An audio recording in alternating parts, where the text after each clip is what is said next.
Hello जवानों। तो आज हम डिस्कस करने जा रहे हैं हमारा रिसेंटली जेई एडवांस 2024 जो हमारा 26 मई को हुआ है उसका पेपर 1 का हम फिजिकल केमिस्ट्री का डिस्कशन करने जा रहे हैं।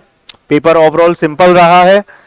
ओवरऑल जो अपना लास्ट ईयर्स के पेपर्स हुए उसके अकॉर्डिंग देखते हैं कुछ एग्जाम आपके जो क्वेश्चंस आए हैं इसमें फिजिकल केमिस्ट्री से रिलेटेड वो किस बार कैसे क्वेश्चंस हमसे पूछे गए हैं, किस तरीके से हम उनको सॉल्व कर सकते हैं, वो पूरा हम तरीका देखते हैं। तो स्टार्ट करते हैं पेपर 1 के पहले क्वेश्चन से कि हमें बोला जा रहा है कि एक close vessel contain 10 gram of an ideal gas X at 300 kelvin which exert 2 atm pressure at the same temperature 80 gram of another ideal gas y is added to it and the pressure becomes 2 atm. The ratio of root mean square velocity of x and y at 300 kelvin क्या होगी वो हमसे पूछा जा रहा है। ठीक है, पहला क्वेश्चन को यदि हम समझे तो हमारे पास एक क्लोज वेसल है, उसमें हमारे पास एक आइडियल गैस एक्स प्रेजेंट है, एक आइडियल गैस एक्स प्रेजेंट है। ठीक है, 10 ग्राम हमें बोला जा रहा है 10 ग्राम। इसका जो प्रेशर है वो 2 atm प्रेशर दिया गया। सेम टेम्परेचर पर जब हमने 80 gram of another ideal gas Y को जब यहां पर ऐड किया तो अब जो प्रेशर हमें मिला वो हमें मिला 6 atm। तो हमसे कह रहा है कि root mean square velocities X और वाई की 300 केल्विन पर क्या रेशियो में हमें मिलने वाली है वो हमसे पूछ रहा है। क्या तरीका हम कर सकते हैं भाई, यदि क्वेश्चन को हम समझे तो सबसे पहले हमें क्या दे रखा है, एक्स के बारे में बात कर रहे हैं। यदि हमें एक्स के बारे में बात कर रहे हैं सबसे पहले हम आइडियल गैस एक्स की बात करते हैं। तो भाई जब कंटेनर में केवल ये प्रेजेंट है, इसका मास हमें दे रखा है, वेट दे रखा है, क्या दे रखा है 10 ग्राम।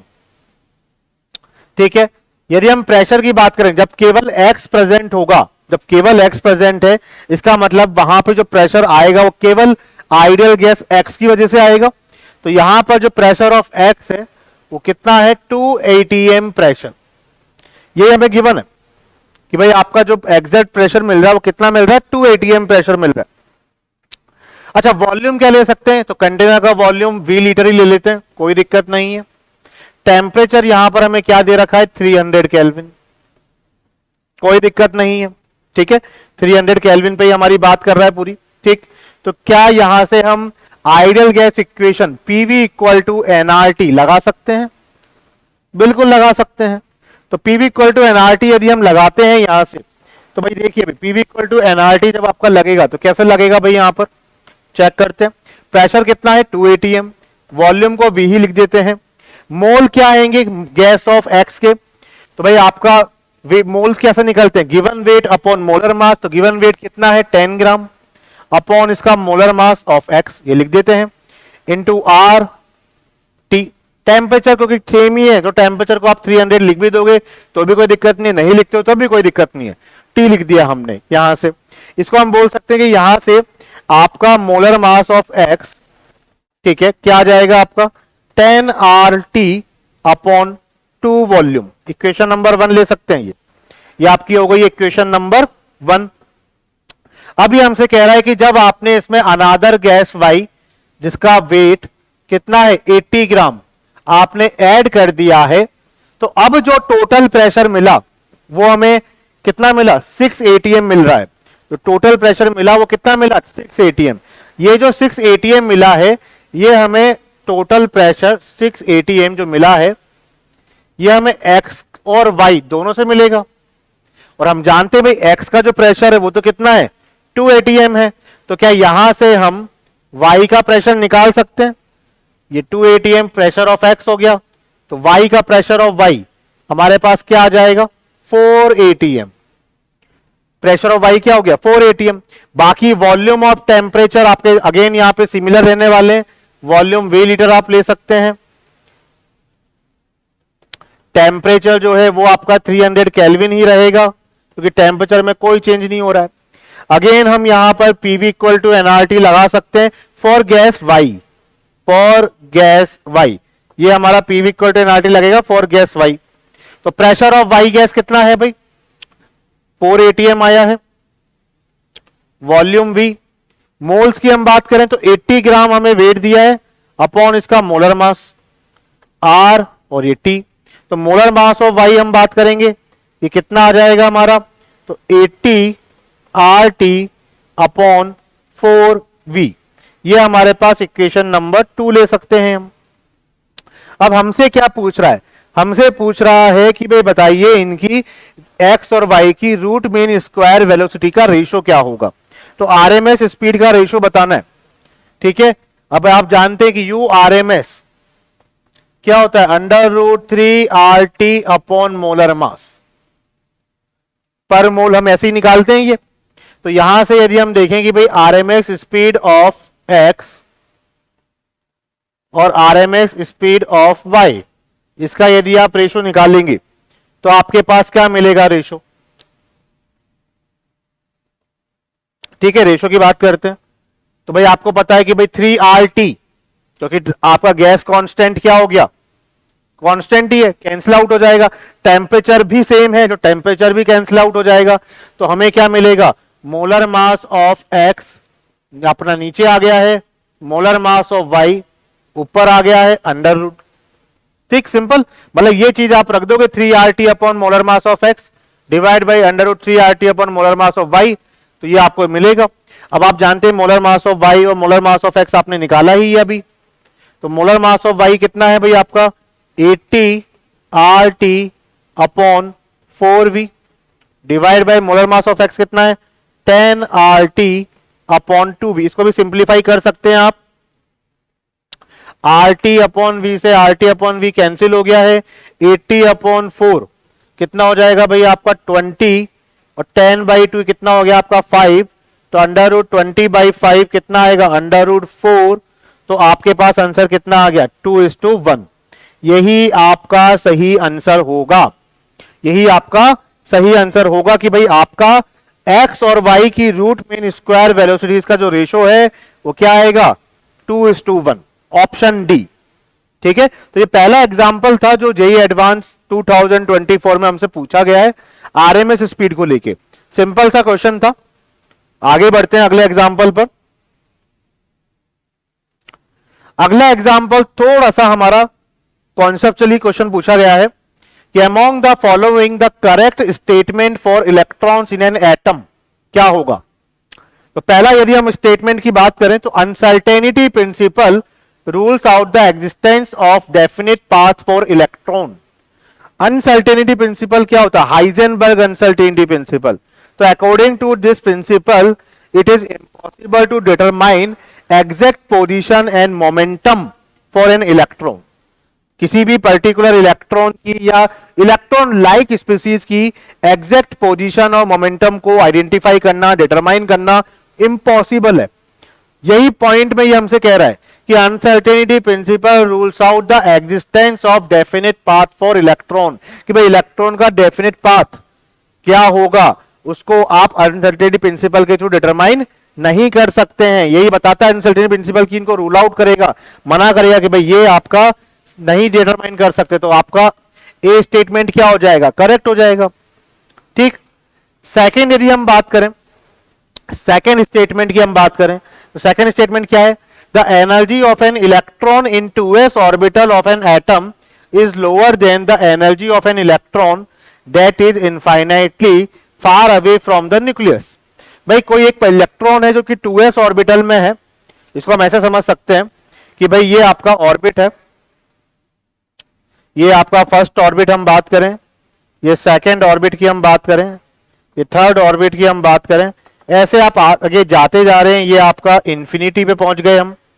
तो जैसे जैसे आप न्यूक्लियस से दूर जाते हैं, जैसे जैसे आप न्यूक्लियस से दूर जा रहे हैं, आपकी जो एनर्जी है वो क्या होती है, वो एनर्जी बढ़ती जा रही है।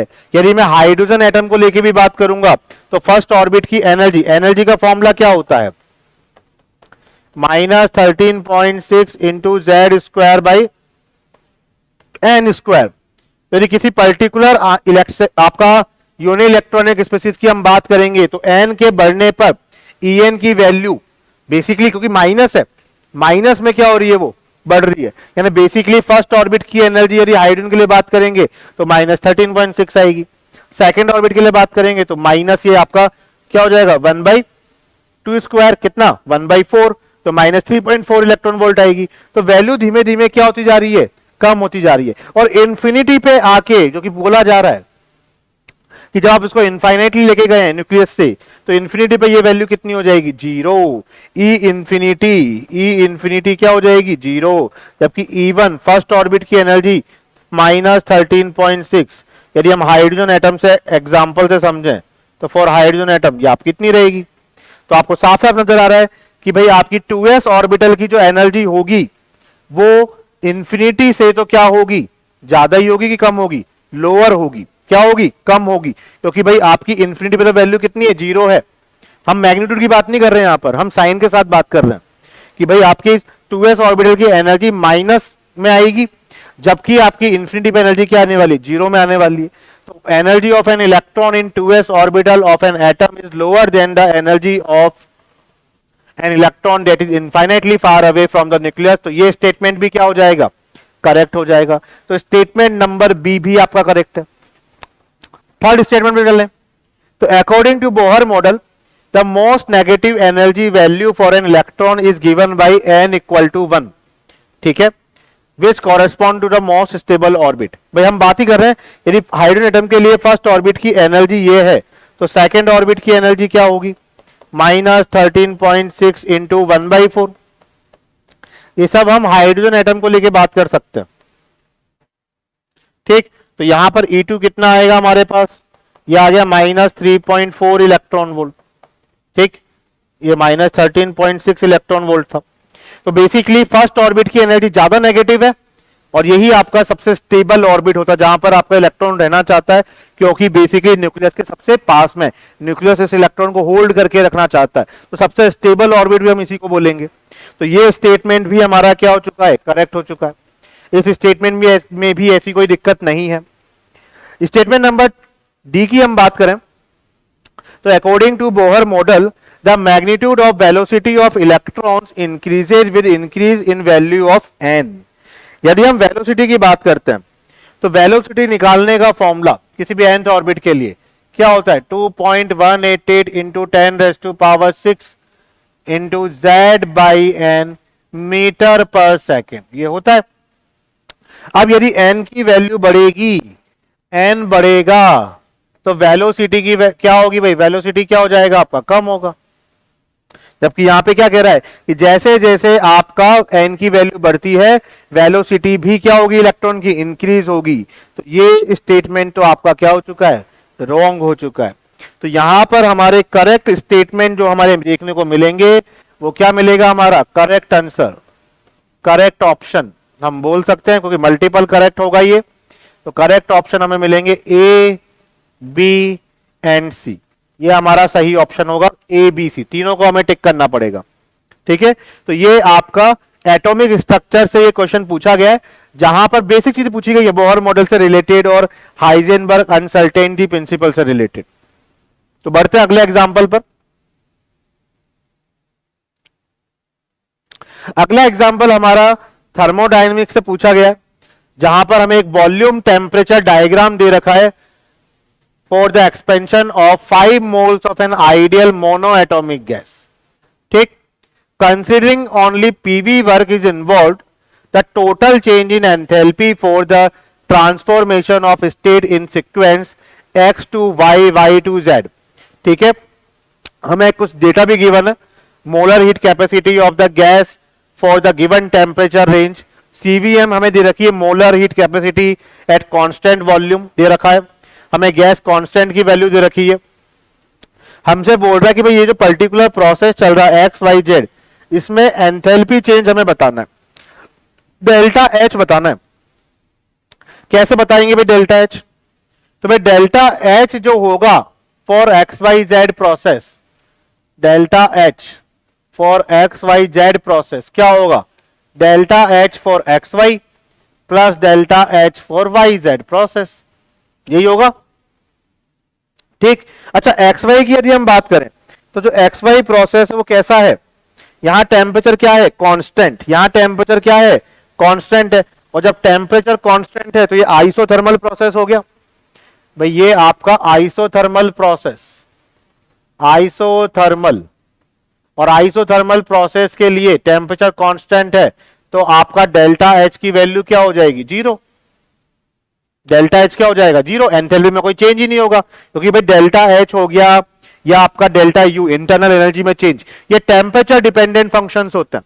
टेम्परेचर में चेंज होगा तभी इनकी में चेंज हमें देखने को मिलेगा। ठीक, तो हमारे पास आंसर क्या है? हमारे पास आंसर आ रहा है कि भाई ये वैल्यू तो जीरो हो गई, तो हमें तो केवल क्या मिलेगा? Delta H for Y Z, जहां पे आपका वॉल्यूम कांस्टेंट है। तो डेल्टा एच यहां पे क्या आ जाएगा? N C P delta T, और सीपी क्या होता है आपका? CV plus R delta T. तो यदि हम बात करें यहां पर एन कितना भाई? 5 मोल। एन कितना हो गया? 5 मोल। सीवी की वैल्यू कितनी है भाई आपकी? 12 जूल, प्लस आर कितना? 8.3। डेल्टा टी टेम्परेचर में चेंज कितना है? तो 415 माइनस 335, 415 माइनस 335, ये करेंगे हम, क्या आ जाएगा? 5 इंटू 20.3 इंटू ये कितना हो जाएगा आपका? 80। डिफरेंस कितना आ जाएगा? ये 80 केल्विन का। ठीक, तो यहां से यदि हम सॉल्व करेंगे तो delta H for X Y Z process क्या आ जाएगा आपका? ये तो सॉल्व कर सकते हैं इसको अपन। 400 इंटू 20.3, ठीक है। तो delta H for X Y Z क्या हो जाएगा? अपन सॉल्व कर सकते हैं इसको।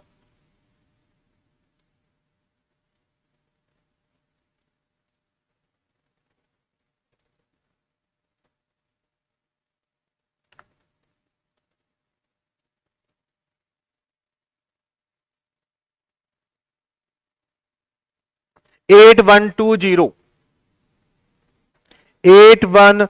जीरो जूल आपको देखने को मिलेगा आंसर हमारा। कितना आंसर आ जाएगा? 8120 जूल।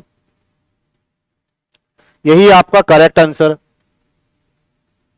ठीक है, क्या करा है हमने? हमने बेसिकली एक्स वाई और वाई जेड प्रोसेस को देखा। एक्स वाई प्रोसेस कैसा था? आइसोथर्मल प्रोसेस था, तो टेम्परेचर कांस्टेंट था, तो डेल्टा एच की वैल्यू क्या हो गई? जीरो हो गई है। तो फॉर वाई जेड प्रोसेस के लिए हमने बात करेंगे, और वाई जेड हम क्या लिख सकते हैं? Direct n C P delta T. ठीक है, तो इसको जब हमने किया तो हमारे पास आंसर देखने को मिला 8130। ठीक है, ये आपका आंसर आएगा इन जूल। ठीक, तो ये आपका एक एग्जाम्पल था जो थर्मोडायनेमिक्स से रिलेटेड हमसे पूछा गया है। सिंपल एग्जाम्पल था ये भी। ठीक, बढ़ते हैं अगले एग्जाम्पल पे। अगला एग्जाम्पल हमारा केमिकल काइनेटिक्स से रिलेटेड है। क्या एग्जाम्पल पूछा गया है कि कंसीडर द फॉलोइंग रिएक्शन, ये हमें मेन रिएक्शन दे रखी है जो कि कुछ पर्टिकुलर मैकेनिज्म फॉलो करते हुए आपकी बनी है, जिसमें आपका पहला स्टेप जो है वो फास्ट इक्विलिब्रियम दे रखा है, सेकंड स्टेप स्लो रिएक्शन है, और थर्ड स्टेप आपकी फास्ट रिएक्शन है। हमसे बोल रहा है इस पर्टिकुलर रिएक्शन की ऑर्डर आपको बतानी है। जब भी कोई कॉम्प्लेक्स रिएक्शन के लिए हम आरडीएस लिखते हैं, रेट लो लिखते हैं, तो रेट लो हमेशा लिखा जाता है आरडीएस के लिए, रेट डिटरमाइनिंग स्टेप्स के लिए। और रेट डिटरमाइनिंग स्टेप हमेशा क्या होता है आपका? Slow step. कौन सा होता है? Slow step.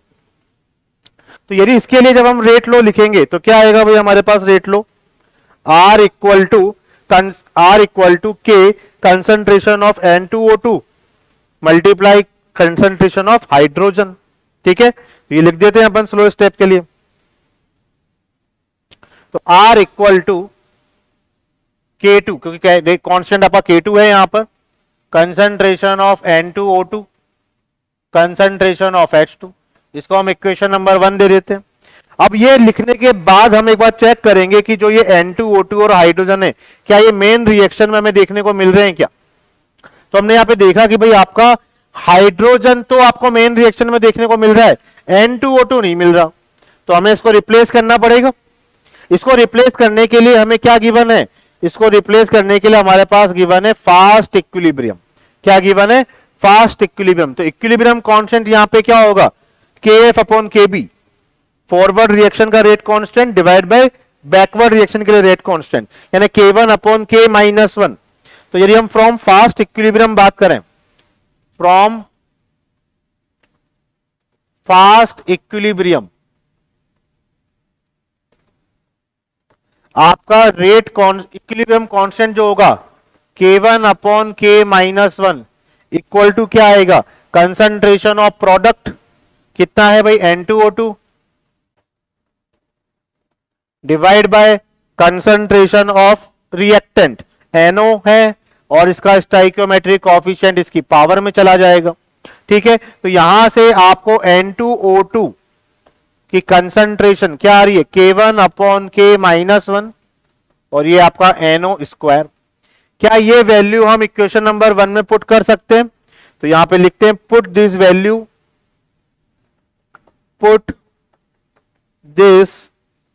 Value in equation number 1। और जैसे ही हम इक्वेशन नंबर 1 में पुट करेंगे तो देखिए R equal to K2, N2O2 की जगह क्या रखना है, K1 upon K-1 concentration of NO square, और H2 आपका आ जाएगा। तो ये आपका R इक्वल टू, यदि हम देखें तो बेसिकली कहानी तो यही खत्म हो चुकी है, ये आपके पास मेन जो कहानी आनी थी वो आ चुकी है, ये आ गई है। अब यहां पर आप देखें कि भाई आपका ऑर्डर क्या है। भाई एक बार चेक कर सकते हैं आप कि भाई आपके जो आए हैं यहां पर रेट लो के अकॉर्डिंग, क्या अब ये NO और H2 आपकी मेन रिएक्शन में है क्या? तो देख लीजिए NO और H2 आपकी मेन रिएक्शन में है।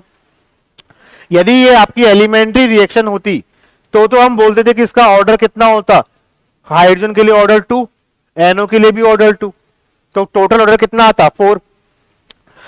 लेकिन क्योंकि हमें पता लग रहा है कि ये कॉम्प्लेक्स रिएक्शन है और सॉल्व करने पर हमें जो मिली है रेट लो के अकॉर्डिंग, वहां पर NO का ऑर्डर कितना आ रहा है, 2, और हाइड्रोजन का ऑर्डर कितना आ रहा है, 3। तो अब जो ऑर्डर ऑफ रिएक्शन आएगी वो कितना आएगा, 2 + 1 कितना हो जाएगा, 3। ये आपका ऑर्डर अब आएगी, ये आपकी ऑर्डर है इस रिएक्शन की। सिंपल क्वेश्चन है, क्लासेस में हम करते हैं एग्जांपल, सब हमारे नोट्स से रिलेटेड ही क्वेश्चंस पूछे जा रहे हैं, सिंपल सिंपल क्वेश्चंस हैं। ये भी आपका एडवांस का क्वेश्चन जो इस साल पूछा गया है, सिंपल थ्योरी पे पूछा गया है। तो ऑर्डर ऑफ रिएक्शन इस पर्टिकुलर रिएक्शन के लिए हमारा आया है आंसर 3। बढ़ते हैं अगले एग्जाम्पल पे, अगला क्या पूछा गया है। अगली कहानी हमसे पूछी गई है इलेक्ट्रोकेमिस्ट्री में कंडक्टोमेट्रिक टाइट्रेशन से रिलेटेड, कि भाई कंडक्टोमेट्रिक टाइट्रेशन में small volume of titrant of higher concentration is added step wise to larger volume of titrate of much lower concentration and the conductance is measured after each addition. तो limiting ionic conductivity हमें दे रखी है ions की, ये ions की limiting ionic conductivity दे रखी है। ठीक, तो for different combination of titrate and titrants given in list 1, the graph of conductance versus volume of titrant are given in list second। तो हमें बेसिकली मैच द कॉलम करना है। ये आपको ग्राफ दे रखा है, ये आपको दे रखा है। तो यदि हम बात करते हैं सबसे पहले P की, कि टाइट्रेट KCl है और टाइट्रेंट AgNO3 है, तो क्या होगा। सबसे पहले हम इसी की बात करते हैं, P वाले पार्ट की। तो ध्यान देना यहां पर कि भाई P वाले ऑप्शन को यदि हम देखें तो भाई यहां पर KCl है, इसमें आपने क्या ऐड करा है, टाइट्रेंट AgNO3। क्या ऐड करा है, AgNO3। तो आप जानते हैं कि जैसे आप ऐड करेंगे तो एक तो आपका बनेगा AgCl। अब AgCl तो PPT बनाता है, सॉलिड फॉर्म में चला जाएगा, तो उसकी वजह से तो कंडक्टेंस आना पॉसिबल नहीं है। लेकिन साथ में आपका क्या बनेगा, KNO3 बनेगा। क्या बनेगा, KNO3। अब यदि हम यहां पे देखें, सॉरी, यहां पर हम देखें तो हमें मिलेंगे K+ आयन और Cl- आयन, क्योंकि स्ट्रॉन्ग इलेक्ट्रोलाइट है, ये सॉल्ट है, तो आपके डिसोसिएशन में जाते हैं कंप्लीटली। और यहां मिलेगा हमें K+ और नाइट्रेट आयन। तो बेसिकली यहां पर क्या हो रहा है, यहां पर हम देख रहे हैं कि जब KCl रखा हुआ था कंटेनर में, तब आपको K+ और Cl- मिला। अब जैसे ही आप धीमे धीमे AgNO3 ऐड करते जा रहे हैं, तो आपके Cl- को कौन रिप्लेस करता जा रहा है, NO3- आयन रिप्लेस करता जा रहा है। और अकॉर्डिंग टू गिवन डेटा आपका Cl- की जो कंडक्टिविटी है वो 7.6 है, जबकि NO3- की कंडक्टिविटी 7.2 है। तो यहां पर जो लिमिटिंग आयनिक कंडक्टिविटी है वो Cl- की क्या है, ज्यादा है, λ0 for Cl minus is greater than NO3 minus. इसका मतलब क्या होगा, यदि आयनिक कंडक्टिविटी पहले क्या है, ज्यादा है, और जैसे आप AgNO3 ऐड कर रहे हैं तो Cl माइनस को नाइट्रेट आयन क्या कर रहा है, रिप्लेस कर रहा है। इसका मतलब कि इनकी कंडक्टिविटी क्या होगी, डिक्रीज होना स्टार्ट करेगी। तो जब हम यहां पे ग्राफ बनाएंगे, ठीक है, यहां पे हम ग्राफ बना रहे हैं आपका कंडक्टेंस और volume of titrant. Volume of titrant यहां पर क्या है, AgNO3, ठीक है। ग्राफ बनाएंगे तो क्या होगा ग्राफ, कि भाई पहले आपकी कंडक्टिविटी ज्यादा थी, जैसे AgNO3 डालना स्टार्ट करा, एंड पॉइंट आने से पहले आपकी कंडक्टिविटी क्या होती जा रही है, डिक्रीज होती जा रही है। ये कंडक्टिविटी डिक्रीज हो रही है, ठीक। ये आपको क्या मिलेगा यहां पर, यहां आपको मिला एंड पॉइंट, यहां आपको क्या मिलेगा, एंड पॉइंट। और आफ्टर एंड पॉइंट केवल क्या बचेगा आपका, टाइट्रेंट, केवल क्या बचेगा, टाइट्रेंट। और टाइट्रेंट कौन है आपका, AgNO3, जो कि क्या है, एक स्ट्रॉन्ग इलेक्ट्रोलाइट है, और स्ट्रॉन्ग इलेक्ट्रोलाइट की वजह से तो कंडक्टिविटी बढ़ती है। तो आपका ग्राफ कुछ ऐसा देखने को मिलेगा। तो यहां पे आप देख लीजिए, ज्यादा डिक्रीमेंट नहीं देखने को मिलेगा, क्योंकि आयन की कंडक्टिविटी आप देखेंगे कि भाई 7.6 से 7.2 हुई है, ज्यादा डिफरेंस नहीं है। तो यहां पे जो ऑप्शन हो जाएगा वो क्या हो जाएगा, थर्ड ऑप्शन। पी का क्या हो जाएगा, थर्ड ऑप्शन। कि डिक्रीमेंट तो हुई है लेकिन बहुत स्लाइटली डिक्रीमेंट है ये, ठीक है। और आफ्टर एंड पॉइंट आपका कंडक्टिविटी बढ़ रही है, ठीक। नेक्स्ट हमें दे रखा है क्यू में, क्या उल्टा कर दिया, रिवर्स कर दिया, कि AgNO3 में अब आप KCl ऐड कर रहे हैं, ठीक है। तो ऑप्शन क्यू की बात करें अपन, कि भाई अब आपके पास AgNO3 है और इसमें आप KCl ऐड कर रहे हैं, तो अब आपको क्या मिलेगा, KNO3 मिलेगा,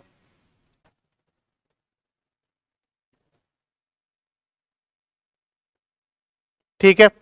यहां पर जो आपके पास आयन थे जब AgNO3 प्रेजेंट था, क्या आयन प्रेजेंट थे, सिल्वर आयन और नाइट्रेट आयन, और KNO3 बना है तो K प्लस और नाइट्रेट आयन। अब नाइट्रेट आयन तो कॉमन ही है, यानी किस आयन ने किसको रिप्लेस किया है, Ag प्लस आयन को रिप्लेस कौन कर रहा है, K प्लस। और इनमें से किसकी आयनिक कंडक्टिविटी ज्यादा है, तो देख लीजिए, ये K प्लस 7.4 है, Ag प्लस 6.2 है, ठीक है। यानी K प्लस की आयनिक कंडक्टिविटी क्या है, ज्यादा है। K प्लस की आयनिक कंडक्टिविटी क्या है भाई, ज्यादा है, किसके कंपेयर में, Ag प्लस के कंपेयर में। इसका मतलब क्या हुआ कि कंडक्टिविटी बढ़ रही है, आयन के रिप्लेस होने से कंडक्टिविटी क्या हो रही है, बढ़ रही है।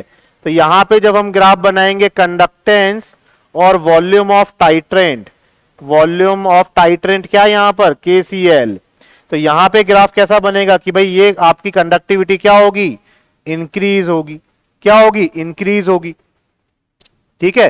जैसे आप देखेंगे ना भाई यहां पर क्या हुआ कि भाई आपको क्या मिला, K प्लस, Ag प्लस को कुछ किसने रिप्लेस कर दिया, K प्लस ने, तो कंडक्टिविटी क्या हो रही है, बढ़ रही है। और आफ्टर एंड पॉइंट आपको क्या मिलेगा, आफ्टर एंड पॉइंट आपको टाइट्रेंट ही मिलेगा। और टाइट्रेंट कैसा है, स्ट्रॉन्ग इलेक्ट्रोलाइट, एक सॉल्ट है, कोई भी टाइप का सॉल्ट आपका स्ट्रॉन्ग इलेक्ट्रोलाइट ही होता है। स्ट्रॉन्ग एसिड, स्ट्रॉन्ग बेस और एनी टाइप ऑफ सॉल्ट आपके स्ट्रॉन्ग इलेक्ट्रोलाइट में ही काउंट होते हैं। तो भाई स्ट्रॉन्ग इलेक्ट्रोलाइट है, डिसोसिएशन होगा तो कंडक्टिविटी क्या होगी, बढ़ेगी। तो यहां पर यदि हम देखें तो ग्राफ कौन सा हो जाएगा आपका, क्यू का ग्राफ हो गया 4।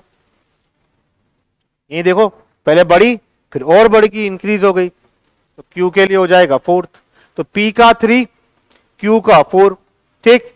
आर की बात करते हैं, आर में क्या है, NaOH में आपने HCl ऐड करा है, ठीक है। तो क्यू के बाद हम बात करते हैं आर की, आर, तो ये NaOH है, NaOH में आपने ऐड करा HCl, हमें क्या मिलेगा, NaCl। तो भाई NaOH में आपके पास क्या आयन प्रेजेंट है, Na प्लस और OH minus ion. Strong electrolyte है, स्ट्रॉन्ग बेस है ये, ठीक है। और जो NaCl बना ये भी स्ट्रॉन्ग इलेक्ट्रोलाइट है क्योंकि सॉल्ट है ये आपका, ठीक। यहां पर हम देखेंगे तो यहां पर आपको OH माइनस आयन को कौन रिप्लेस कर रहा है, Cl माइनस आयन। जबकि OH माइनस आयन की कंडक्टिविटी, आयनिक कंडक्टिविटी Cl माइनस आयन से क्या है, ज्यादा है।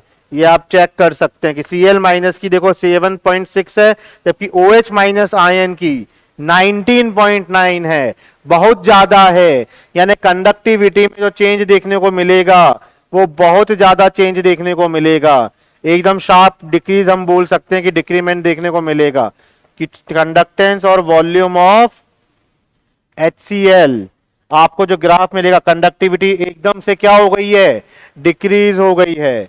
ठीक है, ये आपको मिला एंड पॉइंट, और आफ्टर एंड पॉइंट आपको केवल क्या मिलेगा, HCl, जो कि क्या है, strong electrolyte, again strong acid, H plus ion present होगा इसमें, जिसकी आयनिक कंडक्टिविटी भी बहुत ज्यादा होती है। तो ये ग्राफ क्या हो गया, बढ़ गया। तो यहां पर यदि हम देखें तो आपको R का क्या मिल जाएगा, R का ये मिल गया 2, तो P का 3 है। पहले ऑप्शन से वैसे तो आ जाना चाहिए समझ में, C ऑप्शन हो चुका है क्योंकि एक ही ऑप्शन ऐसा जिसमें P का 3 है, Q का 4 है, R का 2 है। ठीक, फिर भी हम इसको देखते हैं। NaOH में जब हमने एसिटिक एसिड को ऐड किया, ठीक है, तो देखना भाई ये अपना S कि ये NaOH स्ट्रॉन्ग बेस, ये एसिटिक एसिड जो कि वीक एसिड होता है आपका, जब आप ऐड करेंगे तो हमें क्या मिलेगा, सोडियम एसीटेट। ठीक है, यदि हम बात करेंगे तो ये भी स्ट्रॉन्ग इलेक्ट्रोलाइट है, NaOH स्ट्रॉन्ग बेस होता है, डिसोसिएट होगा।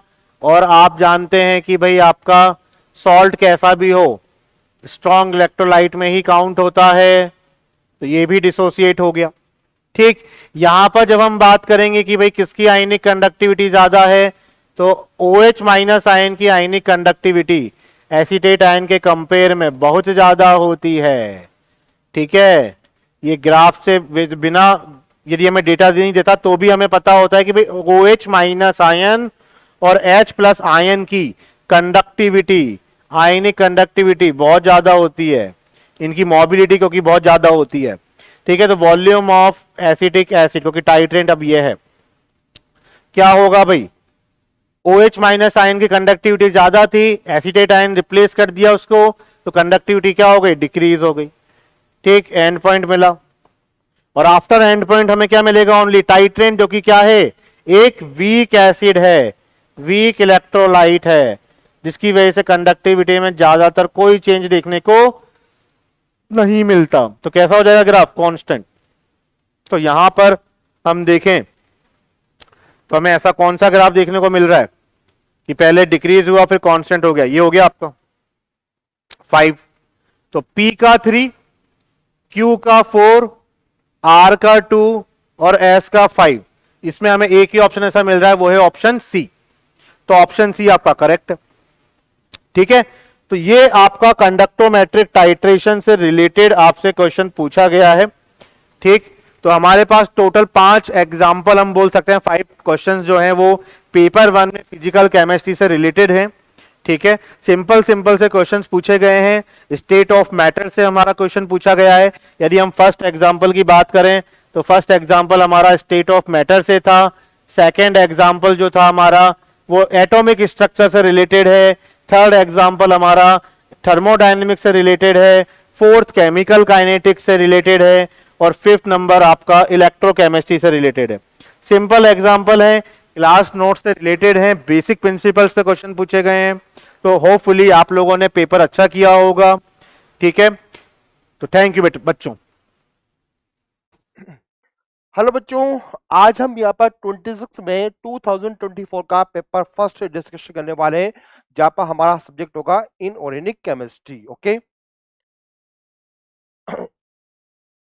जे एडवांस 2024 में हमारे पास में जो पहला क्वेश्चन यहाँ पर है वो है, at room temperature disproportionations of an aqueous solution of in situ generated nitrous acid HNO2 gives the species. ठीक है, ये क्या सिंपल क्वेश्चन है। और बच्चों यहाँ पर कहा जा रहा है कि आपको नाइट्रस एसिड को लेना है एक्वस मीडियम में, और उसको देखना है कि वो डिसप्रपोर्शनेट होके कौन कौन सी स्पीशीज का यहाँ पर फॉर्मेशन करेगा। ओके, आइए देखते हैं बच्चों, अपने पास यहाँ पर जो मेन कंपाउंड है, यदि हम इसकी बात करें तो यहाँ पर हमारे पास में है NO2. It is nitrous acid. Okay, it is nitrous acid. Next हमें इसको एक्वस मीडियम मीन्स वाटर के मीन्स में डिसप्रोपोर्शनेट कराना है, तो बच्चों यहाँ बनता है HNO3 एंड यहाँ पर फ्री होती है NO, नाइट्रिक ऑक्साइड गैस यहाँ पर फ्री हो जाती है।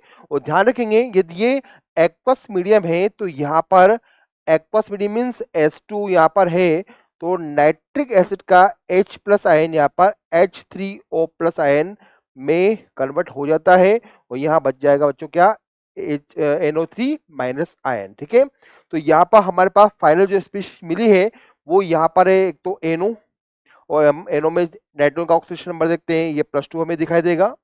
नाइट्रिक एसिड में यदि हम यहाँ पर बात करें तो ये +5 पे हमें दिखाई रहा है। तो हमने देखा कि यहाँ पर हमारा नाइट्रोजन +4 से क्या किया इसने, +4 से +2 में हो चुका है रिड्यूस एंड +4 से +5 में हो चुका है, यहाँ पर ऑक्साइड हो चुका है। इट मीन्स ये डिसप्रोपोर्शनेट रिएक्शन यहाँ पर दिखाई दे रही है। ठीक है, तो भाई यहाँ पर कौन कौन स्पीशीज मिलती है हमें, हमने आंसर दिया एक्वस सॉल्यूशन की बात करेंगे, एक्वस का ध्यान रखेंगे। तो यहाँ पर हाइड्रोनियम आयन है, साथ में हमारे पास नाइट्रेट आयन है एंड यहाँ पर हमारे पास में NO मॉलिक्यूल है। ठीक है, तो ये इस क्वेश्चन का यहाँ पर आंसर हो जाता फाइनल। ठीक है, तो ऐसा ऑप्शन हमें यहाँ पर दिखाई दिया, कौन सा ऐसा ऑप्शन दिख रहा है हमें यहाँ पर, ए ऑप्शन। तो हमने यहाँ पर इसको ए को यहाँ पर टिक कर दिया है। आइए नेक्स्ट क्वेश्चन देखते हैं।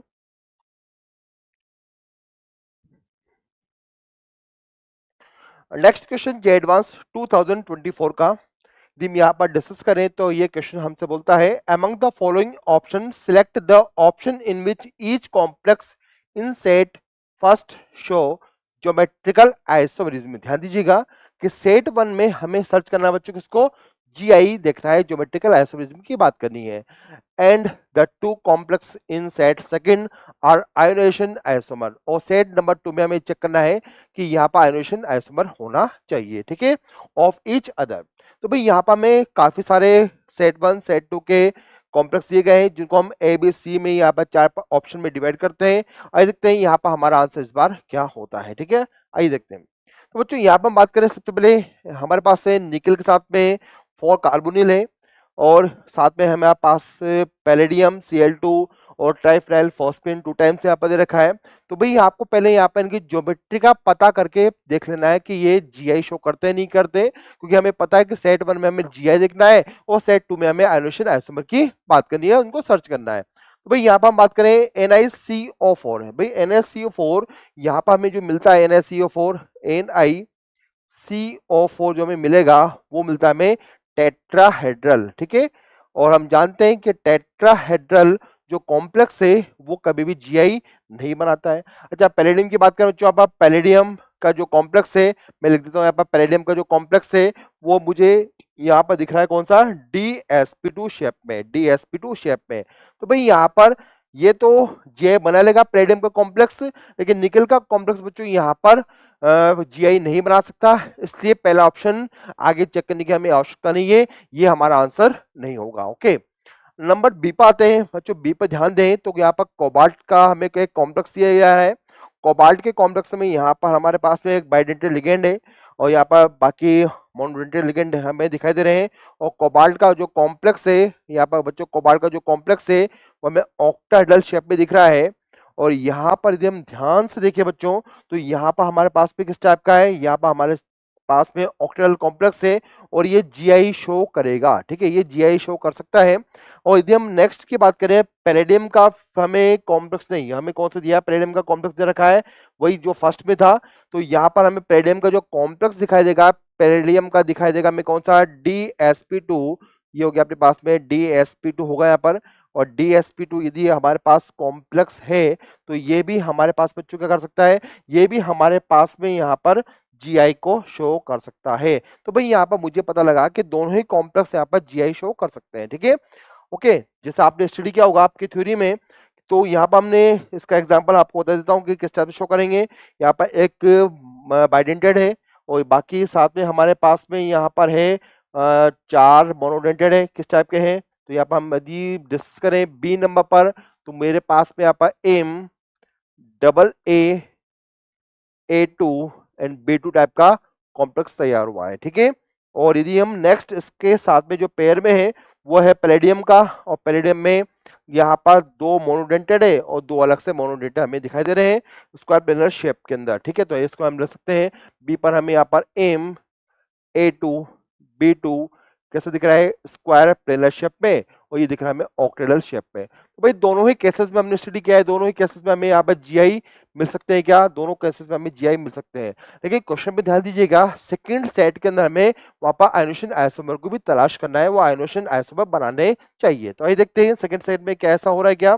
इसके सेट नंबर 2 की हम बात करें तो बच्चों यहाँ पर हमें कॉम्प्लेक्स कैटायन है और कॉम्प्लेक्स एनायन दे रखा है।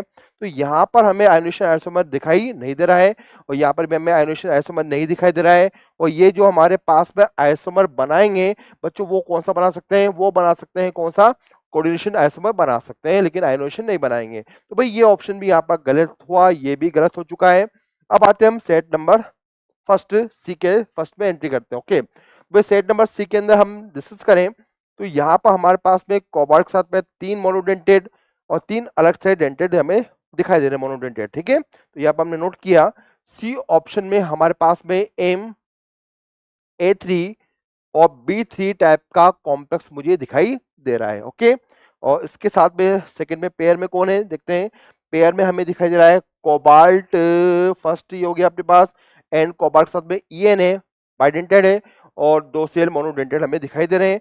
तो इसके पेयर में हम बना सकते हैं एंड ये मेटल बाइडेंटेड कितने हैं भाई, 2 ही है, और मोनोडेंटेड कितने हैं, मोनोडेंटेड भी यहाँ पर 2 है। तो ये इस टाइप का एक हमें कॉम्प्लेक्स दिखाई दे रहा है। तो भाई यहाँ पर हम ध्यान से देखें तो बच्चों यहाँ पर दोनों ही के दोनों ही जीआई बनाने में सक्षम है, बना सकते हैं। यदि हम इसकी बात करें तो यहाँ पर हमें पता है फेशियल और meridional means fake isomer, isomers, और यहाँ पर कौन सा बनेगा, एक मर आइसोमर बनता है, मर आइसोमर बनता है, ठीक है, पढ़ा है आपने। और हमने इसका डायग्राम भी यदि हम ड्रॉ करना चाहें तो हम इजीली इसको ड्रॉ कर सकते हैं। जैसे कि हमने यहाँ पे देखा कि फेक आइसोमर मतलब फेशियल आइसोमर के अंदर यहाँ पर ऑक्टेडल स्पीशीज यदि आपके पास में है तो एक फेस पर 3 लिगेंड कैसे होने चाहिए, सेम दिखाई देने चाहिए। भाई यहाँ पर हम 3 लिगेंड को सेम कर देते हैं। यहाँ पर आपके पास में ए है, एक ए, एक ए, ये एक फेस पर हमें दिख रहा है सेम, बाकी बचे हैं बी, बी एंड बी। तो यहाँ पर हमने बना दिया है इसको कौन सा, फेक आइसोमर। तो ये हो गया अपने पास फेक आइसोमर।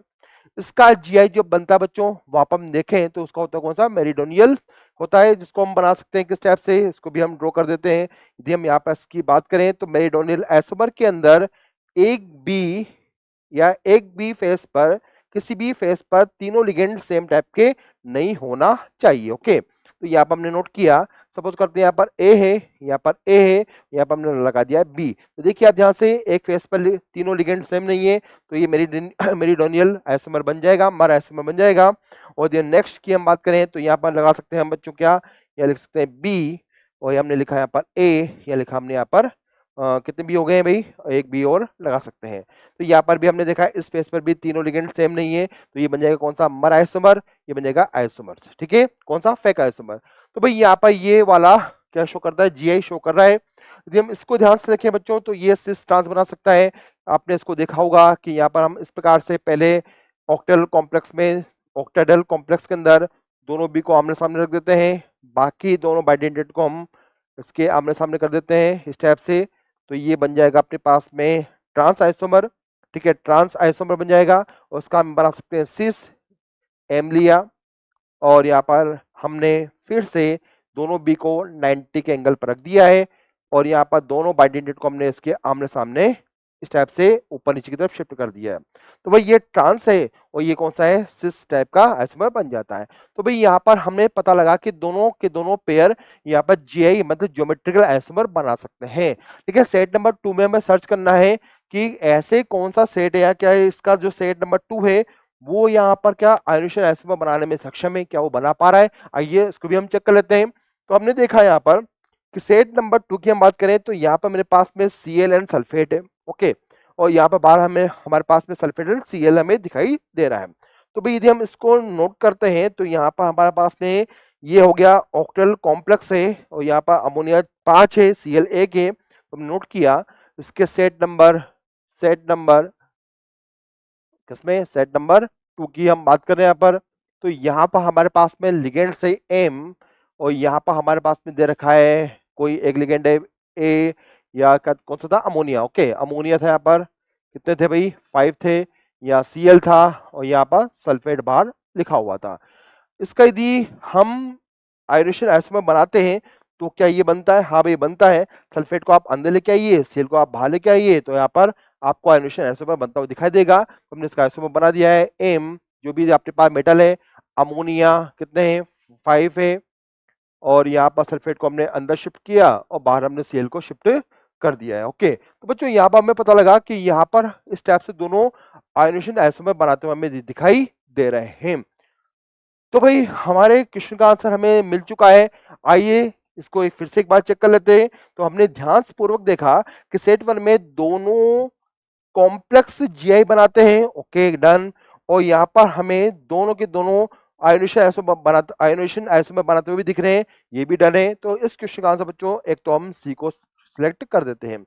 बाकी यदि हम ध्यान दें तो सेट 1 में अमोनिया 5 पे Cl 1 है, मतलब जीआई बनने के चांस नहीं होंगे, और जीआई बनने के चांस नहीं हुए तो बाकी ऑप्शन भी आप स्टडी करें या ना करें कोई फर्क नहीं पड़ता है, क्योंकि ये जीआई नहीं बनाएगा, ये जीआई बना भी देगा तो कोई फर्क नहीं पड़ेगा। हाँ ये जीआई बना सकता है, लेकिन इसका भाई फ्रेंड जो है, जो सेट में है, पेयर है, वो जीआई नहीं बना रहा है, इसलिए इस क्वेश्चन का आंसर हमारा डी नहीं होगा। ओके, तो इस क्वेश्चन का बच्चों फाइनल आंसर हमने कर दिया, कौन सा, इसका आंसर आएगा सी। तो काफी इंटरेस्टिंग क्वेश्चन था, इजी भी था, लेकिन बहुत ध्यान से सॉल्व करने की इसके अंदर हमें रिक्वायरमेंट थी, तो हमने आज का आंसर टिक किया कौन सा, सी। अगला क्वेश्चन बच्चों आप पास जे एडवांस 2024 का पूछा गया है, वो किस टाइप का है देखिए। तो options in which at least 3 molecule, कम से कम 3 मॉलिक्यूल फॉलो ऑक्टेट रूल। यहाँ पर आपको एबीसीडी में कुछ मॉलिक्यूल दे रखे हैं, और जितने भी मॉलिक्यूल हैं उनमें से एक ऐसा ऑप्शन है जहां पर कम से कम 3 मॉलिक्यूल को ऑक्टेट रूल को फॉलो करना अनिवार्य आवश्यक है। ठीक है, वही देखते हैं इस क्वेश्चन का आंसर क्या होता है। तो बच्चों यहाँ पर हम बात करें सबसे पहले CO2 की। तो भाई CO2 ऑक्टेट रूल को फॉलो करता है क्या, हाँ भी करता है, आपका आंसर होगा सर करता है। इस टाइप से हमने इसके डायग्राम बनाए हुए हैं, तो ये फॉलो करेगा CO2। यहाँ पे हमें कौन सा दिया है भाई, एथीन दे रखा है, एथीन भी यहाँ पर ऑक्टेट रूल को फॉलो करता हुआ हमें दिखाई देता है। तो भाई एथीन भी ऑक्टेट रूल को फॉलो कर रहा है। यहाँ पर नाइट्रिक ऑक्साइड की बात करें बच्चों, तो नाइट्रिक ऑक्साइड एक ऑड इलेक्ट्रॉन स्पीशीज है, और ऑड इलेक्ट्रॉन स्पीशीज के अंदर हमने स्टडी किया है कि यहाँ पर ये ऑक्टेट रूल को फॉलो नहीं कर रहा है। यहाँ पर नाइट्रोजन का, यहाँ पर बच्चों क्या है, नाइट्रोजन का ऑक्टेट यहाँ पर पूरा होता हुआ हमें दिखाई नहीं दे रहा है, ऑक्सीजन का तो हो चुका है। बाकी हम HCl की बात करते हैं, हाइड्रोक्लोरिक एसिड की, HCl की। तो यहाँ पर Cl अपना ऑक्टेट पूरा कर रहा है, हाइड्रोजन अपना डुप्लेट पूरा कर रहा है, और ऑक्टेट रूल को फॉलो भी करता है। तो भाई ये भी यहाँ पर टिक हो जाएगा। तो अभी हमने यहाँ पर देखा कि पहले ऑप्शन में हमारे पास 1 2 3 मॉलिक्यूल ऐसे मिले जो ऑक्टेट रूल को फॉलो कर रहे हैं, तो इसका आंसर ए यहाँ पर हो जाता है। आइए ऑप्शन बी पे ध्यान देते हैं बच्चों। यहाँ पर हम बात करें नेक्स्ट नंबर पर NO2। NO2 बच्चों यहाँ पर हमें पता है कि यहाँ पर एक ऑड इलेक्ट्रॉन स्पीशीज है, और ऑड इलेक्ट्रॉन स्पीशीज होगी तो नाइट्रोजन का ऑक्टेट यहाँ पर कभी भी कंप्लीट पूरा नहीं होगा। ओजोन की बात कर सकते हैं, ओजोन का डायग्राम वी शेप बनता है, हमें पता है। यहाँ पर बनता है कोऑर्डिनेट बॉन्ड, यहाँ पर 2 लोन पेयर है, यहाँ पर 3 लोन पेयर है, यहाँ पर 1 लोन पेयर हमें दिखाई दे रहा है। तो भाई यहाँ पर इसका ऑक्टेट पूरा हुआ, सभी ऑक्सीजन का ऑक्टेट कंप्लीट यहाँ पर है। HCl को हम ऑलरेडी यहाँ पर ले चुके हैं, हमने यहाँ पर ध्यान से देखा HCl का ऑक्टेट कंप्लीट है यहाँ पर। H2SO4 हाइड्रोजन के साथ में सल्फर भी ऑक्सीजन भी है, तो यहाँ पर आपने ध्यान से देखा होगा कि सल्फर अपना ऑक्टेट यहाँ पर एक्सपेंड कर देता है, और यहाँ पर सल्फर के आउटर शेल में 8 से ज्यादा इलेक्ट्रॉन हो जाते हैं। ये ऑक्टेट रूल को फॉलो नहीं कर रहा है। यहाँ पर हमने ध्यान से देखा बच्चों, यहाँ पर कितने 4 4 8 और 10 12 इलेक्ट्रॉन सल्फर के आउटर शेल में, तो ये ऑप्शन यहाँ पर रॉन्ग हो जाता है। हमें ध्यान से पता लगा कि यहाँ पर कौन कौन से ऑप्शन ऐसे हैं जो ऑक्टेट रूल को फॉलो नहीं करते, NO2 और H2SO4। BCl3 की बात करें बच्चों पर, BCl3 ये ऑक्टेट कंप्लीट नहीं कर पा रहा है, इसके आउटर शेल में, बोरोन के आउटर शेल में 6 इलेक्ट्रॉन हमें दिखाई दे रहे हैं, तो भाई ये ऑक्टेट कंप्लीट नहीं कर पाएगा। NO ऑक्टेट कंप्लीट नहीं कर पाता है, NO2 नहीं कर पाता है, H2SO4 नहीं कर पाता है। ओके, अभी हमने डायग्राम बना चुके हैं इनके। नेक्स्ट में पाते हैं CO2। CO2 की बात करें तो CO2 ऑक्टेट कंप्लीट करता है क्या? हाँ भी करता है। BCl3 नहीं करता है। ओजोन कर सकता है, कंप्लीट करेगा, और C2H4 ये भी कंप्लीट करेगा। लेकिन यहाँ पर 2 ही ऑक्टेट कर रहे हैं, हमें 3 की रिक्वायरमेंट थी, 3 की रिक्वायरमेंट है, तो यहाँ पर हमारा इस क्वेश्चन का फाइनल आंसर हमें देना होगा ओनली ए, क्योंकि यहाँ पर ए के अंदर ही मिनिमम 3 मॉलिक्यूल ऐसे हैं जो ऑक्टेट रूल को फॉलो कर रहे हैं। क्वेश्चन की डिमांड हमसे यही थी। ओके, तो आंसर हुआ इसका बच्चों फाइनल कौन सा हो गया? ए, यहाँ पर हमने इसका टिक कर दिया। अच्छा, डीबी क्या?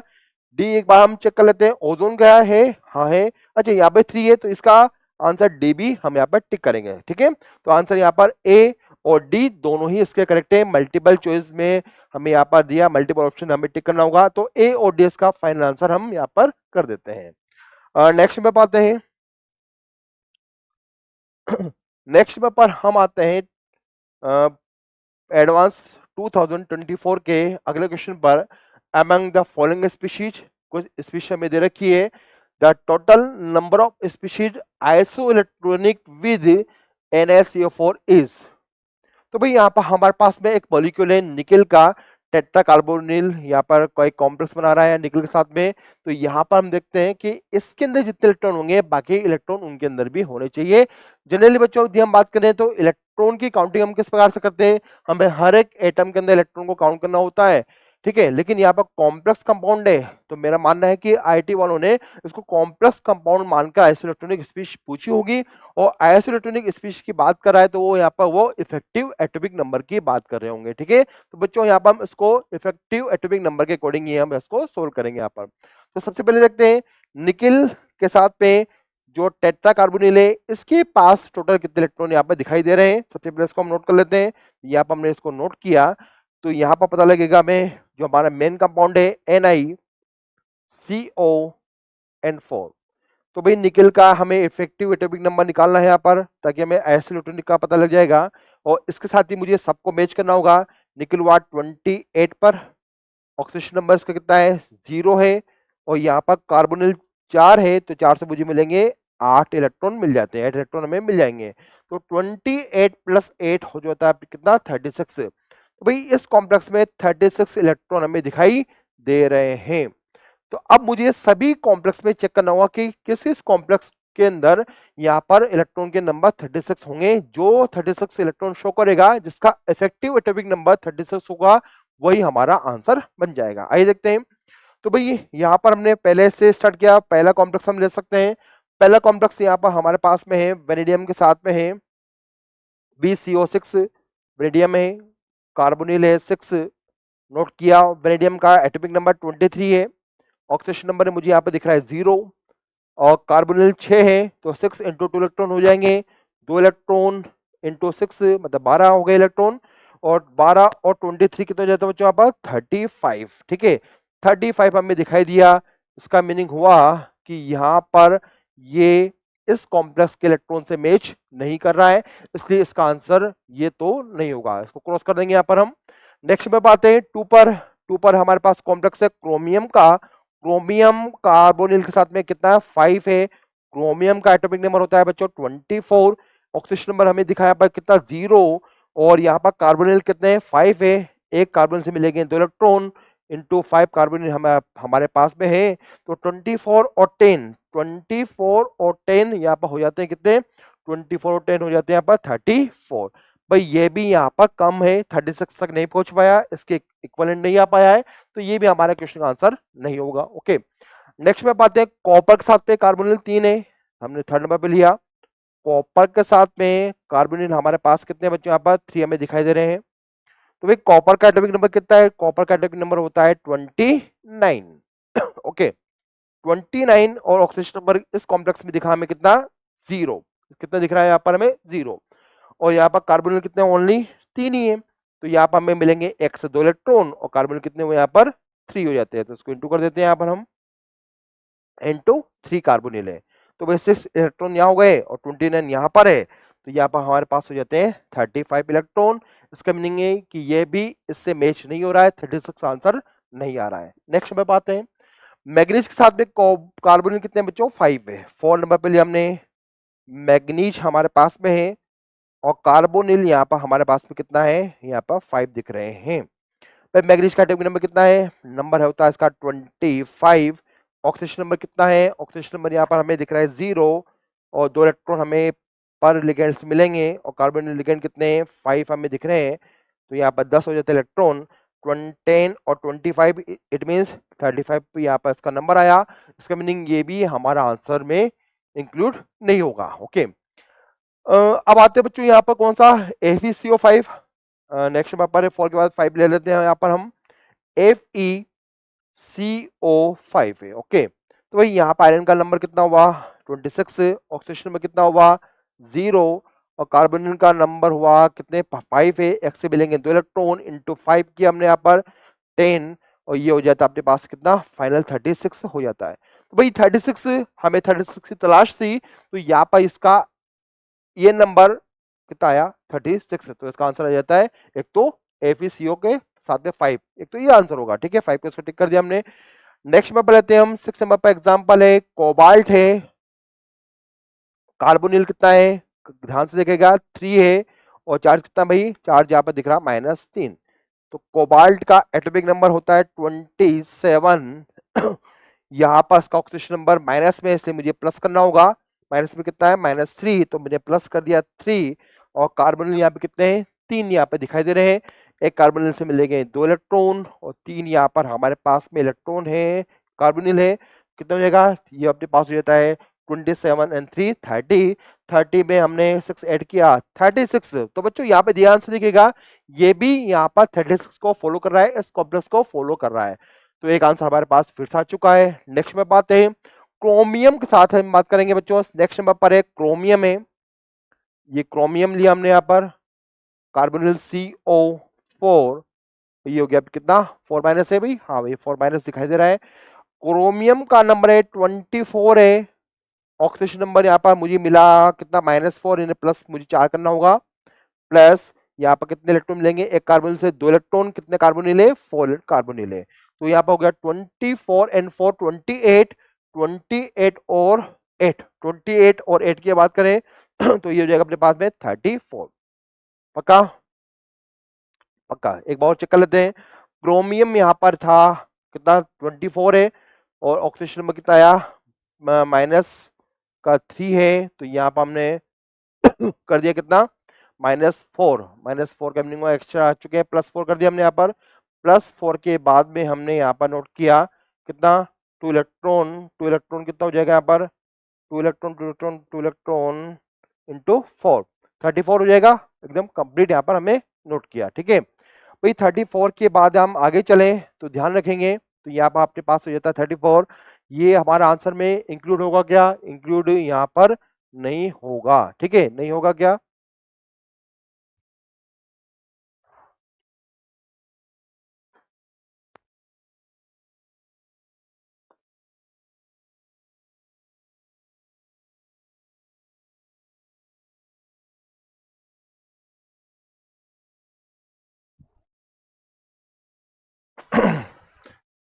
तो भाई जे एडवांस 2024 में अगला क्वेश्चन कोऑर्डिनेशन कंपाउंड से ही लिया गया है बच्चों, और यहाँ पर एक क्वेश्चन हमसे बोल रहा है कि अमंग द फॉलोइंग स्पीशीज, बहुत सारे कॉम्प्लेक्स दे रखे हैं एंड हमें क्या पता करना है the total number of species iso electronic with with with with किसके साथ में भाई, यहाँ पर विद है अपने पास में निकिल टेट्रा कार्बोनिल के साथ में। ओके, तो भाई हमारे पास में कॉम्प्लेक्स दे रखा है यहाँ पर, और कॉम्प्लेक्स में हमें क्या करना है इसके आउटर वैलेंस शेल में कितने इलेक्ट्रॉन है इस कॉम्प्लेक्स के पास में, जितने इलेक्ट्रॉन होंगे उसको मैच करना है अदर स्पीशीज के साथ में। तो देखते हैं कि इस कॉम्प्लेक्स के बाद जो हमारे पास में मेन कॉम्प्लेक्स है इसके पास वैलेंस शेल में कितने इलेक्ट्रॉन है, इसके लिए हम लगा सकते हैं यहाँ पर हमारा कॉन्सेप्ट कौन सा, इफेक्टिव एटॉमिक नंबर। ओके, तो यहाँ पर हमने नोट किया, पहले हमारा मेन कॉम्प्लेक्स है निकिल के साथ में टेट्रा कार्बोनिल दिख रहा है, और यहाँ पर हमारे पास में इसका इफेक्टिव एटॉमिक नंबर निकालने के लिए 28 इसका एटॉमिक नंबर है, ऑक्सीजन नंबर इसका माइनस कर देते हैं हम, कितना है 0, और यहाँ पर 2 इलेक्ट्रॉन मिलेंगे मुझे पर लिगेंड्स, कितने लिगेंड है यहाँ पर 4 कार्बोनिल है, इक्वल टू आ गया 36। तो भाई आप ध्यान रखेंगे इस कॉम्प्लेक्स के पास में 36 इलेक्ट्रॉन है वैलेंस शेल के अंदर, और इतने ही नंबर में इलेक्ट्रॉन और किस स्पीशीज के पास होंगे आइए हम सर्च कर लेते हैं। ठीक है, कलर चेंज कर लेते हैं यहाँ पर हम अदर के लिए।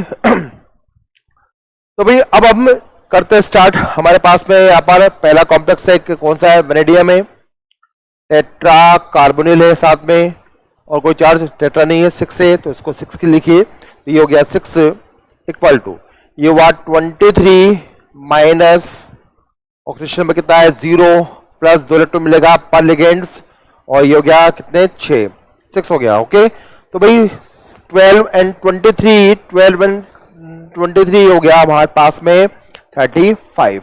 तो भाई 35 ये इससे मैच करता हुआ नहीं दिख रहा है, तो ये यहाँ पर हमारा आंसर में ये हम इसको इंक्लूड नहीं करेंगे। नंबर 2 पर आते हैं। नंबर 2 पर है कौन सा भी, क्रोमियम के साथ में है, कितने CO है यहाँ पर हमारे पास में, CO है 5, और ये हुआ 24, ऑक्सीजन नंबर 0 है, प्लस 2 इलेक्ट्रॉन मिलेंगे इनटू 5 इक्वल टू ये हो गया 34। भाई ये भी हमारे आंसर का कोई स्पीच नहीं है, हमारे आंसर में इंक्लूड नहीं हो पाएगा क्योंकि अभी 34 आया ना कि 36 आया है। हमें किससे मैच करना है, इससे मैच करना है। अगले आते हैं 3rd नंबर पर, कॉपर है, कार्बोनिल है, कितना 3, कॉपर हुआ 29, ऑक्सीजन नंबर कितना हुआ अभी इसका भी 0 है, अभी कॉपर का इलेक्ट्रॉन 2 मिलते हैं, लिगेंड्स टोटल कितने हैं 3 है, कार्बोनिल 3 है, तो 29 और कितना हो गया भाई 6, तो ये हो गया अपने पास में 35। इट मींस ये भी हमारे आंसर का पार्ट नहीं होगा क्योंकि 35 मिला है ताकि 36। नेक्स्ट नंबर आते हैं 4 पर, मैग्नीज है विद कार्बन कितना भाई 5 है यहाँ पर। ओके, मैग्नीज का नंबर है 25, एटॉमिक नंबर कितना है 25, ऑक्सीजन नंबर अभी भी 0 दिख रहा है, इलेक्ट्रॉन कितने हैं 2 इलेक्ट्रॉन, और लिगेंड कितने हुए 5, तो जाएगा 35। तो भाई ये भी हमारे आंसर का पार्ट नहीं है। ओके, नेक्स्ट नंबर पर आते हैं। नेक्स्ट नंबर पर हम कलर चेंज कर लेते हैं, हमने कलर लिया येलो। तो भाई यहाँ पर हम देख पा रहे हैं कि आयरन है और कार्बोनिल है कितना 5, आयरन का नंबर होता है 26 माइनस 0 ऑक्सीजन नंबर, 2 इलेक्ट्रॉन मिलेंगे पर लिगेंड्स इनटू लिगेंड कितने 5, ये होता है कितना 36। तो भाई यहाँ पर 36 मैच हुआ, इसलिए हमारे आंसर का ये पार्ट बनेगा। और नेक्स्ट नंबर पर आते हैं कोबाल्ट के साथ में कार्बोनिल कितने हैं, कार्बोनिल है बच्चों यहाँ पर 3 है, चार्ज कितना दिखा -3, इसका मीनिंग हुआ कि कोबाल्ट हुआ 27 और यहाँ पर हुआ +3 क्योंकि ऑक्सीजन नंबर -3 है, उसको हमें ऐड करना होगा क्योंकि इलेक्ट्रॉन यहाँ पर ऐड हो रहे हैं। इसके बाद में हमने 2 इलेक्ट्रॉन पर लिगेंड लिए, लिगेंड के नंबर कितने हैं 3 यहाँ पर दिखाई दिए, इक्वल टू आया कितना वापस अगेन मिल जाता है मुझे 36। तो भाई ये भी आइसोइलेक्ट्रॉनिक है निकेल के कॉम्प्लेक्स के साथ में। नेक्स्ट में बात है क्रोमियम है और हमने लिया कार्बोनिल फॉर माइनस। ओके, तो यहां पर हमने लिया इस टाइप का कॉम्प्लेक्स और यहां पर हम चेक करें तो क्रोमियम हुआ 24, ऑक्सीजन नंबर प्लस करना होगा क्योंकि -4 इस पर, तो हमने 4 को प्लस कर दिया है। लिगेंड यहाँ पर 2 इलेक्ट्रॉन देगा, कितने लिगेंड है 4 है, इक्वल टू आया 36। तो भाई यहाँ पर भी 36 आ रहा है, ये भी हमारे आंसर का ही पार्ट बनेगा। तो 3 हमें कॉम्प्लेक्स मिल चुके हैं अभी तक और एक लास्ट कॉम्प्लेक्स हमें दिख रहा है कौन सा, इरिडियम का। इरिडियम में कार्बोनिल है और कितना हुआ भाई 3 कार्बोनिल यहाँ पे दिखाई दिया। इरिडियम का एटॉमिक नंबर बच्चों आता है 77। ओके, तो 77, ऑक्सीजन नंबर 0 है, प्लस एक लिगेंड देगा 2 इलेक्ट्रॉन यहाँ पर और 3 लिगेंड हमें दिखाई दे रहे हैं, इक्वल टू होता है कितना 83। तो भाई ये हमारे आंसर का पार्ट नहीं है। ओके, तो यहाँ पर 3 कॉम्प्लेक्स से दिखाई दिए जो इस कॉम्प्लेक्स के साथ में आइसोइलेक्ट्रॉनिक स्पीशीज शो हो रहे हैं। ठीक है, तो बच्चों इस इंटीजर टाइप क्वेश्चन का आंसर हमने दे दिया फाइनल 3 स्पीशीज, आंसर आएगा 3। ओके,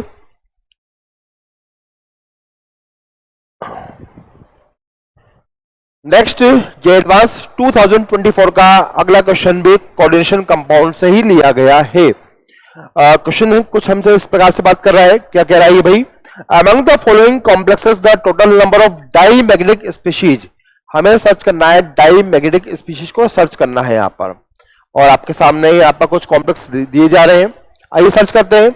नंबर 1 पर हम बच्चों बात करें तो यहाँ पर हमारे पास में मैग्नीज का कॉम्प्लेक्स है with strong field ligand ammonia 6 युवा 3+, मैग्नीज यहाँ पर दिखाई दे रहा है मुझे +3 चार्ज में, विद कितना हो गया भाई, +3 का मीनिंग हो गया, एस में से 2 गए, डी में से 1 गया, डी फॉर कॉन्फ़िगरेशन है, डी फॉर कॉन्फ़िगरेशन है। और अमोनिया कौन सा है, अमोनिया यहाँ पर है कौन सा, स्ट्रॉन्ग फील्ड लिगेंड। तो भाई यहाँ पर हम देख पा रहे हैं कि हमारे पास जो मैग्नीज है उसके इनर डी सबशेल में ओनली कितने इलेक्ट्रॉन दिख रहे हैं, 4 1 2 3, और इलेक्ट्रॉन की पेयरिंग हो जाती है क्योंकि यहाँ पर स्ट्रॉन्ग फील्ड लिगेंड हमें दिखाई दे रहा है। तो भाई यहाँ पर इसका हम बात करें तो इस कॉम्प्लेक्स के अंदर हमें 2 इलेक्ट्रॉन दिखाई दिए अनपेयर्ड, इलेक्ट्रॉन क्या है, अनपेयर्ड है, और ये इलेक्ट्रॉन एक भी अनपेयर्ड होता है तो स्पीशीज का जो नेचर होगा वो होगा पैरा मैग्नेटिक। ओके, तो भाई हमारा आंसर ये नहीं है। अगले लिए हमने नंबर 2 पर मैग्नीज है यहाँ पर Cl6 और चार्ज कितना है -3 है। मैग्नीज यहाँ पर शो कर रहा है वही +3 स्टेट में है, डी फॉर कॉन्फ़िगरेशन है, लेकिन इस बार जो क्लोराइड है या क्लोराइड उसको बोलते हैं हम, वो WFL है। तो हमने इसका ऑर्बिटल डायग्राम बनाया कॉम्प्लेक्स का, फाइनल 5 ऑर्बिटल्स 1 2 3 4, और इस प्रकार से हमने यहाँ पर देखा कि 4 इलेक्ट्रॉन हमें इस प्रकार से दिखाई देंगे, और यहाँ पर हमें 4 इलेक्ट्रॉन अनपेयर्ड दिखाई दे रहे हैं। ठीक है, ये अनपेयर्ड इलेक्ट्रॉन है, इसलिए ये क्या होगा बच्चों, ये भी पैरामैग्नेटिक में ही चला जाएगा। अगला एग्जाम्पल है हमारे पास में 3rd नंबर पर है, कौन सा भाई, आयरन के साथ में F6 3- इस टाइप का दिख रहा है। आयरन यहाँ पर हमें दिखाई दिया बच्चों कौन सा, Fe+3 स्टेट में है, और Fe+3 स्टेट में होगा तो इसके पास बचेंगे D5 कॉन्फ़िगरेशन, तो ये हो गया D5 कॉन्फ़िगरेशन में है, और विद यहाँ पर जो फ्लोराइडो है वो WFL है, और इसका यदि हम ऑर्बिटल डायग्राम ड्रॉ करें तो हमें कुछ इस प्रकार से शो होगा, ये 1 2 3 4 5 1 2 3 4 5, हमें यहाँ पर 5 इलेक्ट्रॉन दिखाई देंगे अनपेयर्ड, और इलेक्ट्रॉन अनपेयर्ड है तो ये स्पीशीज भी हमें पैरामैग्नेटिक दिखाई देती है। और नेक्स्ट में पाते हैं, अगला एग्जांपल है 4 नंबर पाते हैं। यहाँ पर हमारे पास में कोबाल्ट है विद 6 फ्लोराइडो लिगेंड्स एंड 3-। कोबाल्ट यहाँ पर शो हो रहा है कितना, +3 स्टेट में, हमने नोट किया कोबाल्ट यहाँ पर है बच्चों कितना, +3 स्टेट में है, और ये हो गया +3 का मीनिंग हो गया, एस में से गए 2, डी में से गया 1, तो ये D6 कॉन्फ़िगरेशन इसमें बचेगा, और ये हमारे पास में है विद वीक फील्ड लिगेंड। इसका हम ऑर्बिटल डायग्राम बना देते हैं। D6 में हमें दिखाई दे रहे हैं किस प्रकार से, 1 2 3 4 5, राइट, 5 हो गए, 6 एक और बना देते हैं। यहाँ पर हमें दिखाई दी है 4 इलेक्ट्रॉन अनपेयर्ड है, इट मीन्स ये स्पीशीज भी पैरामैग्नेटिक स्पीशीज कहलाएगी। ओके, इसके बाद आते हैं कौन सा, आयरन विद अमोनिया। ओके, हमने 5 नंबर पे लिया, 5 नंबर पे हम लेते हैं, 5 नंबर पर है आयरन है विद अमोनिया, लिगेंड कितने 6 से, चार्ज दिया गया है कॉम्प्लेक्स पे कितना, +3। ओके, ये हमने नोट किया +3, आयरन यहाँ पर अभी भी +3 स्टेट में है, और ये +3 में होगा तो D5 कॉन्फ़िगरेशन शो करेगा, लेकिन इस बार अमोनिया बच्चों यहाँ पर क्या है, SFL है, स्ट्रॉन्ग फील्ड लिगेंड हुआ, और यदि यहाँ पर हम बात करें तो अमोनिया के प्रेजेंस में इलेक्ट्रॉन की पेयरिंग होगी, और यहाँ पर हम 2 d ऑर्बिटल्स को वैकेंट रखना चाहेंगे, तो ये हो गया 1 2 3 4 5, और यहाँ पर हमने आंसर दिया 1 इलेक्ट्रॉन अनपेयर्ड है, और 1 इलेक्ट्रॉन यदि अनपेयर्ड होगा तो ये होगा पैरा मैग्नेटिक में चला जाएगा। अब हम आते हैं हमारे लास्ट कॉम्प्लेक्स पर, जिस पर हमारी पूरी आशा है कि हो सकता है वही डायमैग्नेटिक स्पीशीज हो। तो भाई लास्ट जो कॉम्प्लेक्स दिख रहा है हमें कोबाल्ट है, और यहाँ पर इथाइलिन डायमीन लिगेंड बाइडेंटेड जिसको बोलते हैं हम, ये +3 स्टेट में है, कोबाल्ट यहाँ पर बच्चों क्या है, कोबाल्ट यहाँ पर हमें प्लस स्टेट में दिखाई दिया, प्लस 3 का मीनिंग हुआ ये D6 कॉन्फ़िगरेशन शो करेगा, और यहाँ पर है ये cobalt plus 3 ethyl diamine means strong field ligand के फॉर्म में हमें दिखाई दे रहा है। और यदि हम इसके ऑर्बिटल डायग्राम को ड्रॉ करें तो इनर डी सब शेल के अंदर हमें फिल करने होंगे कितने, D6 स्ट्रॉन्ग फील्ड लिगेंड है, तो यहाँ पर इलेक्ट्रॉन की पेयरिंग हो जाएगी, और यहाँ पर हमें 0 इलेक्ट्रॉन दिखाई देंगे, कैसे, अनपेयर्ड। और एक भी इलेक्ट्रॉन यहाँ पर इलेक्ट्रॉन अनपेयर्ड नहीं है, इसका मीनिंग क्या है कि ये जो स्पीशीज है वो कैसे होगी बच्चों, यहाँ पर डायमैग्नेटिक होगी। ओके, तो भाई हमारा आंसर यहाँ पर आ चुका है कि लास्ट जो स्पीशीज थी वही यहाँ पर डायमैग्नेटिक स्पीशीज है। इसको आप CFT के अकॉर्डिंग भी शो कर सकते हैं। जैसे यदि हम बात करें तो इस कॉम्प्लेक्स में T2G में 6 इलेक्ट्रॉन है और EG में कितने, 0 है, तो सभी इलेक्ट्रॉन पेयरिंग में है, ऑल इलेक्ट्रॉन्स आर पेयर्ड, ठीक है, all electrons are paired, so it is diamagnetic in nature. Okay,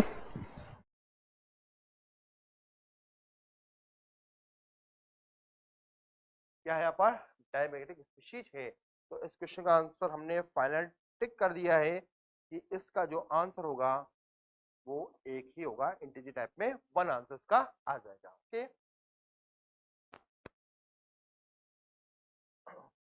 next 2024 J advance का नेक्स्ट क्वेश्चन है मैच द कॉलम टाइप का। यहाँ पर हमें एक क्वेश्चन दिखाई दे रहा है, आइए इसको देखते हैं। बच्चों यहाँ पर PQRS पे हमें कुछ मॉलिक्यूल दे रखे हैं, और लिस्ट सेकंड में 1 2 3 4 5 में हमें उनके यहाँ पर हमें ज्योमेट्री एंड लोन पेयर के बारे में हमें बता रखा है। ठीक है, आइए देखते हैं किस टाइप से इसको सोल्व करेंगे हम। नेक्स्ट पे आते हैं, यहां पर हम डिस्कस करें तो जिनोन डाइफ्लोराइड। ओके, तो जिनोन डाइफ्लोराइड का डायग्राम बना सकते हैं क्या, बना सकते हैं इजीली। ये जिनोन, इसको सही कर देते हैं, जिनोन डाइफ्लोराइड है। ओके, ये हो गया हमारे पास में लीनियर शेप, लोन पेयर 1 2 3। तो बच्चों ये दिखता हमें लीनियर शेप में है, और इलेक्ट्रॉनिक ज्योमेट्री की बात करें हम यहाँ पर तो इसकी होगी ट्राइगोनल बाई पिरामिडल। ओके, तो इसको शॉर्ट में कैसे लिखते हैं हम, trigonal bi pyramidal.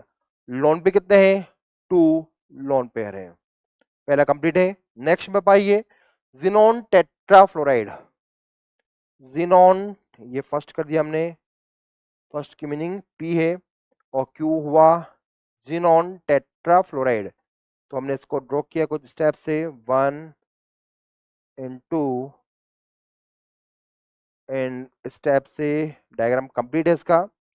Electronic geometry की बात करें तो ये हो जाता है हमारे पास में ऑक्टेडल स्पीशीज है, और यहाँ पर हमें दिख रहे हैं 2 लोन पेयर हमें दिखाई दे रहे हैं। ओके, नेक्स्ट आर में हम बात करें तो आर में हमें यहाँ पे दिख रहा है xenon try oxide, right, xenon try oxide. Xenon try oxide के अंदर हम डायग्राम बनाते हैं तो हमें ये दिखाई देगा पिरामिडल शेप, लेकिन ज्योमेट्री कौन सी थी इसकी, sp3 की वजह से टेट्राहेड्रल हो जाती है, और लोन पे कितना सेंटेडम के पास में विद 1 लोन पेयर है। ओके, और लास्ट नंबर पाते हैं एस नंबर पर, तो हमने एस को लिया, यहाँ पर लिखा हमने जिनोन ट्राइऑक्साइड डाइफ्लोरो। तो ये हमने ड्रॉ किया कुछ स्टेप से, जिनोन है, डाइफ्लोरो मीन्स 1 and 2, यहाँ पर ऑक्सीजन 3 है, और ये शेप हमें दिखाई दिया कौन सा, ट्राइगोनल बाई पिरामिडल। सेंटेडम के पास कितने लोन पेयर है, 0 लोन पेयर है सेंटेडम जिनोन के पास में। तो भी हमने यहाँ पर सबकी ज्योमेट्री और लोन पेयर के नंबर नोट कर लिए, आइए इनको मैच कर लेते हैं। पहले वाले में हम देखते हैं trigonal bi pyramidal with 2 lone pair, पहले वाले में trigonal bi pyramidal with 2 lone pair, 3 lone pair, इसको 3 कर लीजिएगा, 3 लोन पेयर में दिखाई दे रहे हैं 1 2 3। तो भाई ये मैच हुआ मुझे 5 के साथ में, तो P को मैच किया मैंने 5 के साथ में। नेक्स्ट नेक्स्ट नेक्स्ट यहाँ पर है ऑक्टेडल है, और 2 लोन पेयर यहाँ पर दिख रहे हैं। तो octahedral with 2 lone pair means 3 के साथ में इसको मैच कर देंगे हम। नेक्स्ट यहाँ पर है, कितना है भाई, यहाँ पर हमारे पास में टेट्राहेड्रल शेप में है विद 1 लोन पेयर। ओके, तो यहाँ पर हम नोट किया टेट्राहेड्रल शेप में है with 1 lone pair, with 1 lone pair means 2। तो यहाँ पर हमने मैच किया इसको 2 के साथ में। जिनोन ट्राइऑक्साइड डाइफ्लोरो की बात करें तो यहाँ पर हमारे पास कौन सा था, इसका है trigonal bi pyramidal with 0 lone pair. 9 lone pair मतलब 0 लोन पेयर, आंसर मैच हुआ 4 के साथ में। और इस टाइप की मैचिंग हमें दिखाई दे रही है ऑप्शन नंबर बी के अंदर। तो इसका आंसर वो आपके पास में कौन सा हो जाता है बच्चों, बी ऑप्शन यहाँ पर हो जाता है। Okay, thank you.